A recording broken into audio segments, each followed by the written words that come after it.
오늘 우리가 함께 보실 말씀은 요한복음 10장 22절에서부터 31절까지 말씀입니다. 제가 가지고 있는 신약성경 페이지 164면에 있습니다.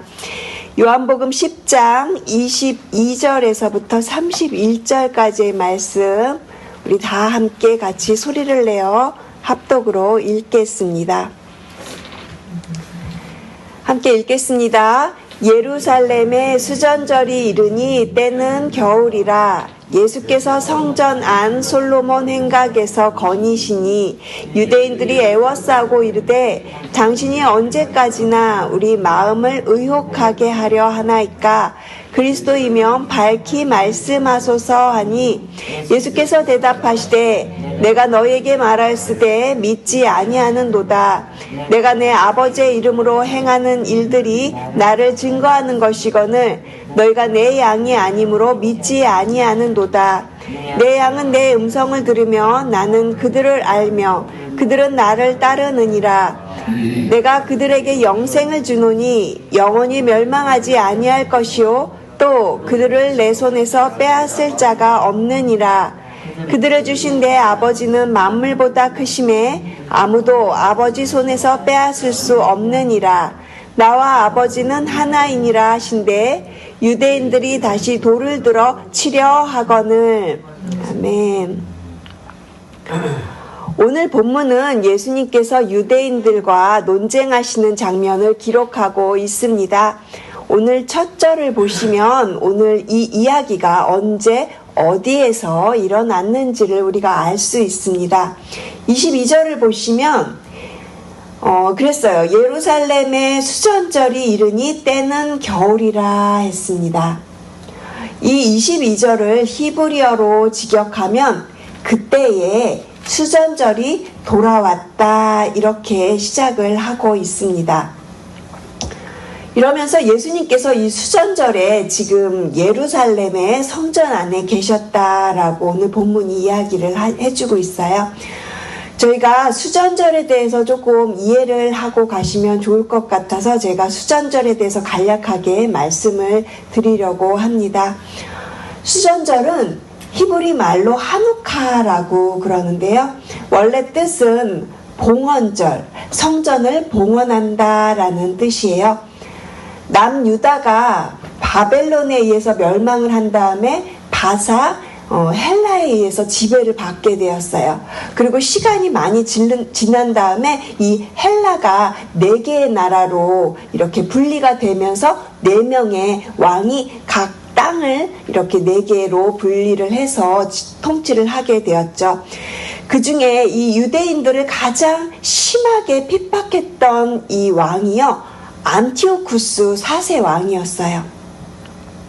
그런데 이 왕은 정말 이 유대인들을 가장 못살게 굴었던 아주 악랄한 왕이었어요. 정말 그 악랄하리가 어떻게 이루 말할 수가 없어서요. 유대인들이 성전에서 제사도 못하게 하고 할례도 금지하고 또 안식일도 지키지 못하게 하고요. 뿐만 아니라 이 성전에다가 제우스 신상을 갖다 놓고 또 그것을 숭배하게 만들고 그리고 자신의 그 왕의 생일을 기념하기 위해서 매달 25일이 되면 유대인들은 가장 싫어하는 이 부정하다고 여기는 돼지를 잡아서 성전 제단에 바치게 하였어요. 이런 것들을 지키지 않으면 심하게 고문을 하고 그래도 말을 듣지 않으면 십자가에 거꾸로 매달고 교수형을 청하고 이렇게 잔인하게 그렇게 박해하고 핍박을 가했던 왕이 이 왕이었습니다. 너무 도가 지나치니까 그 당시에 경건한 이 유대인들을 중심으로 해서 이 안티오쿠스 4세한테 반항을 하기 시작했고 그래서 투쟁을 하기 시작했는데 이 투쟁이 바로 마카비 혁명이라고 합니다. 3년간 투쟁을 해서 결국 성전을 다시 되찾게 되었어요. 그래서 성전을 이렇게 되찾고 보니까 이 성전이 더러워지기가 이루 말할 수가 없었어요. 부정한 것들로 가득 차고 그리고 처참하기가 이루 말할 수가 없었던 거죠. 그래서 가장 먼저 신실한 제사장들을 다시 세우고 무너진 곳을 수축하고 그렇게 하나님께 이 성전을 다시 깨끗하게 해서 봉헌해서 올려드렸다고 하는 이 절기가 바로 수전절이라고 할 수 있습니다. 그러니까 이 수전절은요, 유대인들에게는 유대 민족의 해방과 또 승리를 기념하는 절기입니다. 이 수전절이 되면 유대인들은요, 자신들을 이 로마의 압제에서 해방시켜줄 정치적인 메시아를 기대했을 거예요. 그래서 그들은 항상 이 수전절이 되면요, 무언가를 정치적인 메시아를 그렇게 기대하면서 지금 오늘 이 본문에서도 보면 예수님에 대해서도 그렇게 기대하는 마음들이 있었어요. 수전절에 솔로몬 행각을 거닐고 있는 예수님을 막 애워싸면서 당신이 그리스도인지 말해달라고 그렇게 예수님한테 요청을 해요. 그들은 정치적인 메시아를 기대했기 때문에 예수님에게 이렇게 나아갔지만 하지만 정작 이들은 예수님을 믿지 못했죠. 그리고 끝절에 보면 예수님을 돌로 치려고 합니다. 오늘 본문을 통해서 하나님과 하나이신 예수님이라는 제목으로 저희가 오늘 본문을 나누겠습니다. 첫 번째는 예수님은 그리스도이시며 하나님의 아들이십니다. 유대인들은 그들의 마음 가운데 관심사가 있었는데요. 그 관심사가 뭐였냐면 과연 저 예수라는 사람이 그리스도인가? 저 예수라는 선생님이 과연 메시아인가? 이런 것에 대한 관심이 무척 많았어요. 왜냐하면 유대인들은 정말 오랜 세월 메시아를 기다리고 있었거든요. 그들이 기다리는 이 메시아, 우리를 구원할 자, 하나님의 이 놀라운 역사를 통해서 자신들이 억압받고 그 억압 속에서 건져낼 자가 바로 그리스도요 메시아인데, 그렇다면 예수님, 당신이 우리가 기다리는 그분 메시아 그리스도이십니까? 하고 묻고 있는 거예요.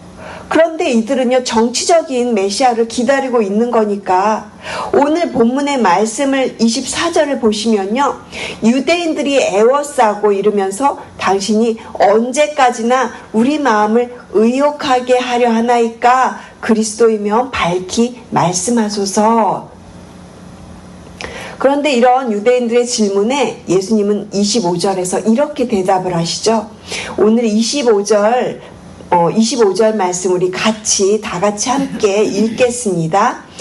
예수께서 대답하시되 내가 너희에게 말하였으되 믿지 아니하는도다. 내가 내 아버지의 이름으로 행하는 일들이 나를 증거하는 것이거늘. 예수님은 하나님을 아버지라고 그렇게 고백을 하고 있어요. 예수님은요, 자신이 하고 있는 일들이 모두 다 하나님 아버지의 말씀대로 행하는 것이다, 이렇게 증언을 하고 계시죠. 그러나 이 당시의 유대인들은요, 예수님이 하나님의 아들이다라는 말을 전혀 믿을 수가 없었어요. 하나님에게 사람의 아들이 있을 수가 없고 또 사람이 하나님의 아들일 수가 없다라고 이렇게 생각을 한 것이었죠. 유대인들은요, 신명기 사상을 갖고 있어서 하나님은 유일하신 한 분, 오직 하나님은 유일하신 분, 딱 한 분, 그렇게 생각을 하고 있었기 때문에 이 도대체 예수님이 하시는 말이 도대체 이해가 되지 않았다는 거예요. 그런데 게다가 이 예수님은요, 나사렛 출신의 가난한 사람이었으니까, 아니 이런 사람이 어떻게 하나님의 아들일 수 있겠는가? 어떻게 생각하면 유대인들도 당연하다, 유대인들의 생각도 어찌 보면 좀 이해가 되는 그런 생각이라고 생각이 되었어요. 그래서 그들은요, 예수님을 그리스도로도 또 하나님의 아들로도 인정하고 믿을 수가 없었던 것입니다. 사랑하는 성도 여러분, 예수님의 모든 말과 행동을 통해서라도 예수님을 하나님의 아들로 믿으시기 바랍니다. 예수님은 이 땅에 오셔서 수많은 사람들에게 귀신을 쫓아내 주시고 또 병든 자를 고쳐주시고 죽은 자도 살리셨어요.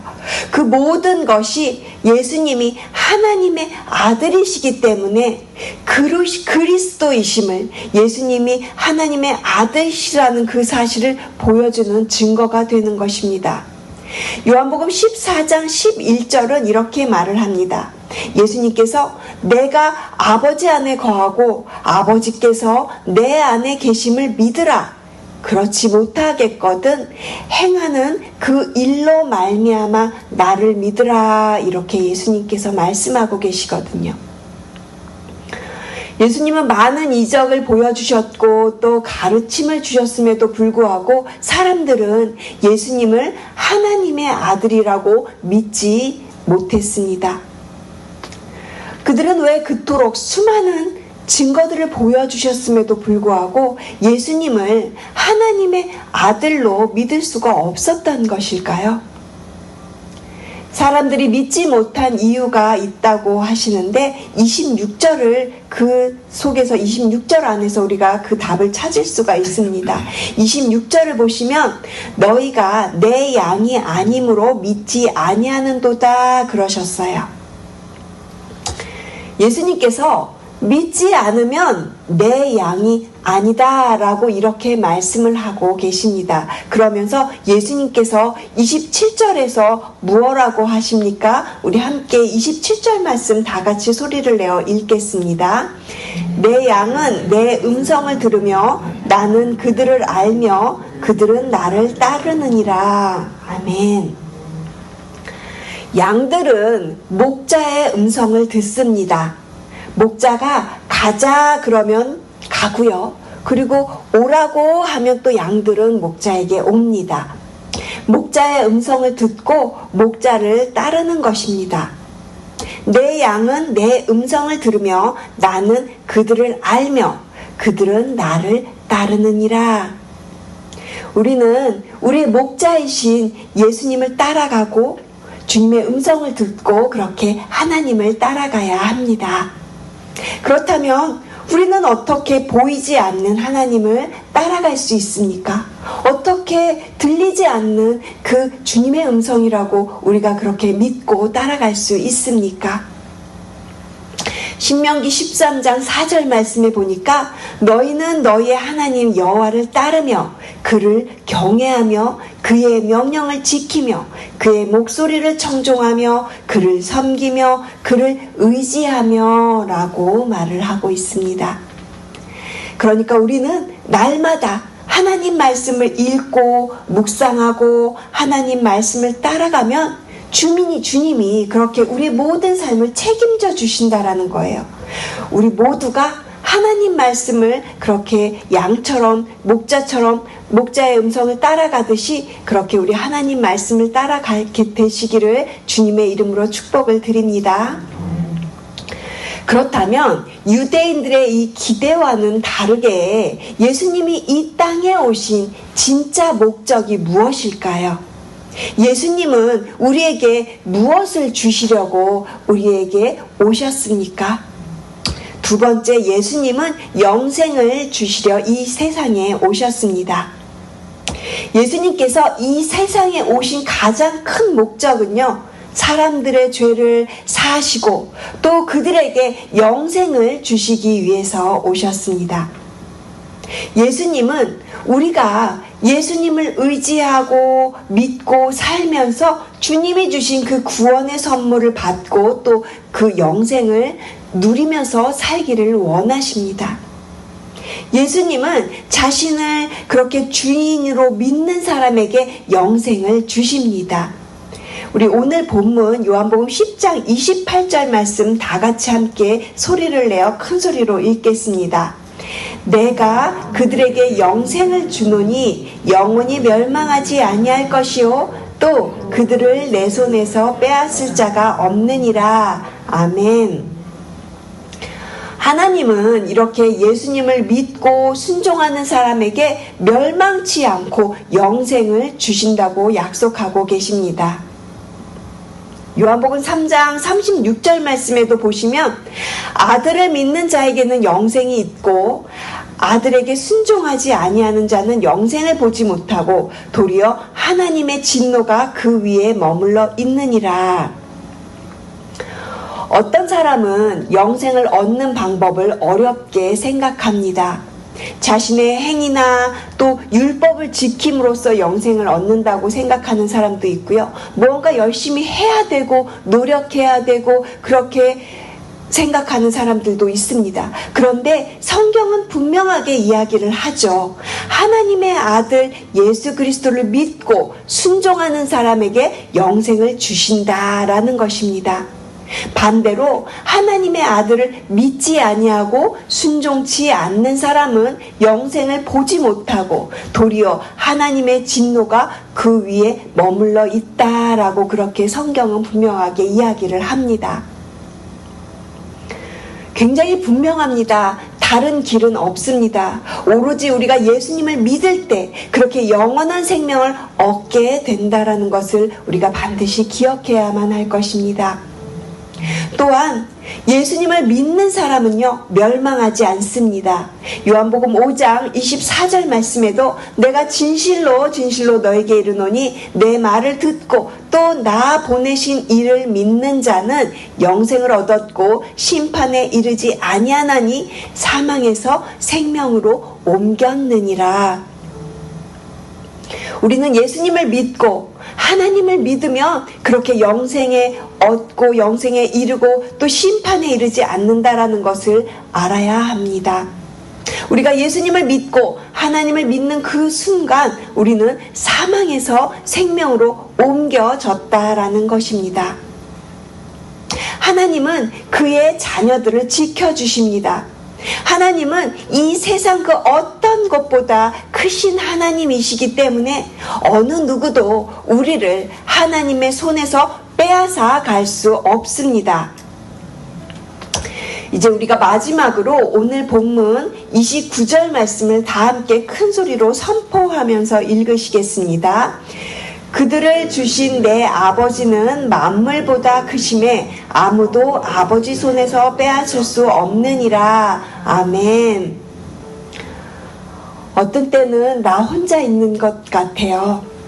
어떤 때는 정말 나 혼자 이 문제를 만난 것 같다고 생각이 될 때가 있습니다. 아무도 나를 돕는 사람이 없는 것 같아요. 하지만 그렇지 않습니다. 아무도 아버지 손에서 빼앗을 수 없다고 그렇게 약속하고 계시잖아요. 우리의 아버지는 만물보다 크신 하나님이십니다. 그 크신 하나님께서 지금 저와 여러분을 지키고 계신 아버지가 되십니다. 사랑하는 성도 여러분, 양이 목자의 음성을 듣고 바르게 그렇게 주님을 따라가듯이 우리의 가정에서 또 우리의 일터에서 학교에서 그리고 자녀들에게 그리고 우리의 부모님들에게 또 우리의 배우자에게 우리 모두가 다 같이 목자의 음성을 듣고 그렇게 목자를 따르게 되는 그런 결단의 시간이 있으시기를 주님의 이름으로 축복드립니다. 그때 내가 듣고 싶은 음성이 아니라 반드시 우리가 들어야 할 주님의 음성, 반드시 우리가 깨달아 우리가 따라가야 할 그 주님의 그 말씀이 성령님을 통해서 저와 여러분에게 깨달아지고 들려지게 될 것입니다. 주님께서 우리의 선한 목자가 되시니까 우리 모두 주님의 양이라는 것을 인정하고 믿고 그렇게 주님의 음성을 청종하면서 주님의 인도하심을 따라 살아가시는 귀한 성도님들의 삶이 되시기를 주님의 이름으로 축복을 드립니다. 기도하시겠습니다. 하나님의 아들이신 예수님, 예수님은 그리스도이시며 하나님의 아들이십니다. 모든 믿는 자에게 영생을 주러 이 땅에 오신 주님의 사랑과 은혜에 감사를 드립니다. 만유보다 크신 아버지 손에서 그 누구도 그 무엇도 우리를 빼앗을 수 없다고 하셨사오니 약속하신 말씀대로 사랑하는 성도님들의 삶과 또한 기도하시는 모든 가족들과 자녀들에게 우리의 아버지가 되어 주시옵소서. 감사드리며 이 모든 말씀 예수 그리스도의 이름으로 기도합니다. 아멘.